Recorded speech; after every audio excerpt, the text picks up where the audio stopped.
মূল জায়গায় ফিরে আসি। যেটা বললাম আমার ফেসবুকের বায়োতে দেওয়া আছে।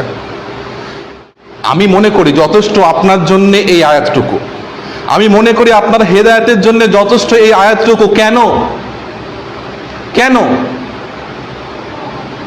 কেন? ইয়া আইয়ুহাল ইনসান মা গররাক, হে মানব জাতি, তোমাকে তোমার রবের থেকে দূরে কে সরালো?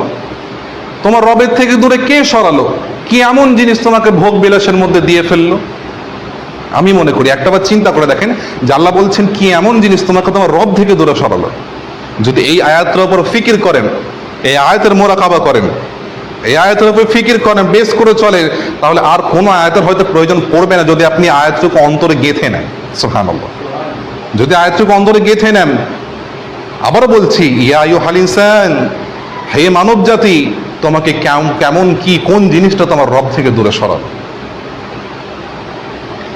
যখন কিয়ামত সংঘটিত হবে, দুই সমুদ্র, যেটা মিঠা পানি যেটা নোনতা পানি, সমস্ত একসাথে হয়ে যাবে, সমস্ত একসাথে হয়ে যাবে। তখন সমস্ত শুকিয়ে যাবে, সমস্ত জমিন ফেটে চুরমার হয়ে যাবে, সমস্ত কবরের মধ্যে মাটিতে যা কিছু লাশ, পচা গন্ধ সবকিছু যা কিছু আছে, শত শত লক্ষ লক্ষ বছর পূর্বে যত আপনার মৃত ব্যক্তি আদম আলাইহিস সালাম থেকে নিয়ে কিয়ামতের আগ পর্যন্ত মৃত ব্যক্তি যা লাশ জমিনের মধ্যে দাফন করা থাকবে, জমিনের মধ্যে দাফন করা থাকবে, ইসরাফিলের ফুৎকার শুনে জমিন তা উগলে দেবে। বমি করি না আমরা? বমি করি তো, উগলে ফেলবে, যা থাকবে উগলে ফেলবে। তখন কেউ দেখতে যাবে না কার কি হলো। সেই সময় যখন কিয়ামত সংগঠিত হবে, রব্বুল আলামিন বলবেন, ইয়া আইয়ুহাল ইনসান, হে মানব জাতি, তোমাকে কি এমন জিনিস আমি আল্লাহ তোমার থেকে দূরে রেখেছিল? আমি আল্লাহকে তোমার থেকে দূরে সরিয়ে রেখেছিল। এর মানে এটা নয় যে আল্লাহ আপনাকে জিজ্ঞেস করবেন, আল্লাহ আপনাকে প্রশ্ন করবেন। এর মানে হচ্ছে এটাই, আল্লাহ বোঝাতে চাইছেন, আল্লাহ বোঝাতে চাইলেন দুনিয়ার জমিনে কি এমন জিনিস। তখন কি আল্লাহকে মেনার কোনো কাজ হবে? মানে তখন কি ইবাদত করার জায়গা থাকবে? তখন কি ইবাদতের জায়গা থাকবে কিয়ামতের দিনে? তখন কিছু সংখ্যক লোক বলবে, যখন তাদেরকে বলা হবে তোমরা রবের দিকে সেজদা করো, যারা সেজদা করতে পারতো না, যারা রুকু করতে পারতো না, যারা আল্লাহর দিকে নত হতে আসতো না, মসজিদের মধ্যে ধাবিত হতো না, নামাজের হুকুম আহকাম পালন করতো না, তারা কেউ সেজদায় অবনীত হতে পারবে না। তারা সেজদা করতে গিয়ে ঝুঁকতে গিয়ে আটকে যাবে। আর যারা রব্বুল আলামিনের খাস বান্দা, তারা রব্বুল আলামিনের সেজদা অবনীত হবে। সুবহানাল্লাহ।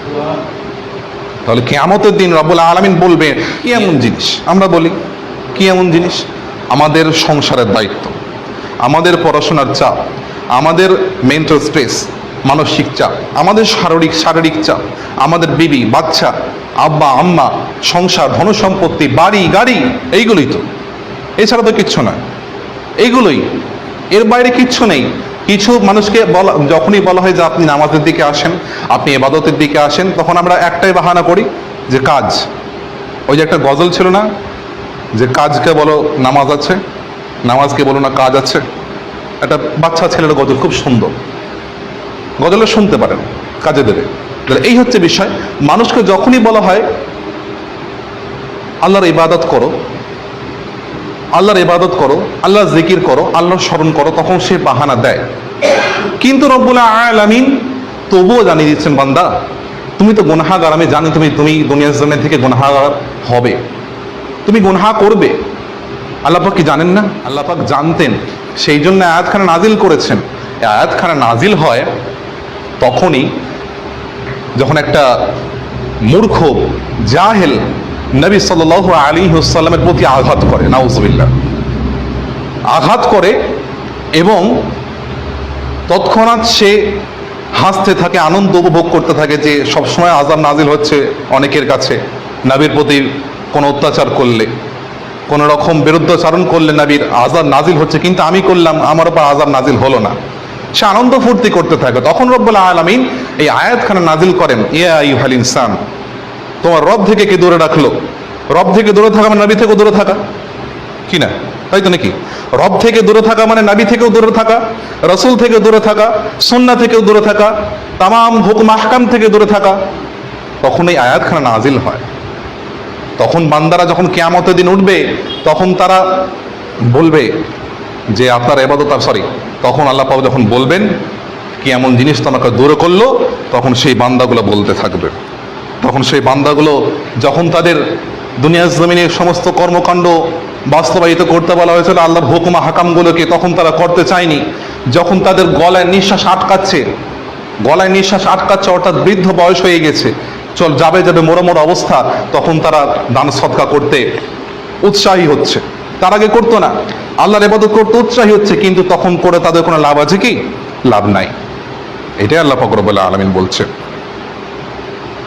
এরপর কবর সমস্ত কিছু চুরমার হয়ে যাবে, তখন তাদের আমল সম্পর্কে তারা অবগত হবে। কতদিন বলেছিলাম না সূরা হাসরে, যে মানুষ লক্ষ্য করুক, খেয়াল করুক যে আখিরাতের জন্য সে কি কামাই করেছে। তো এখানেও বলা হচ্ছে যে আইয়ুহাল ইনসান মা গররাকা বিরাব্বিকাল কারীম,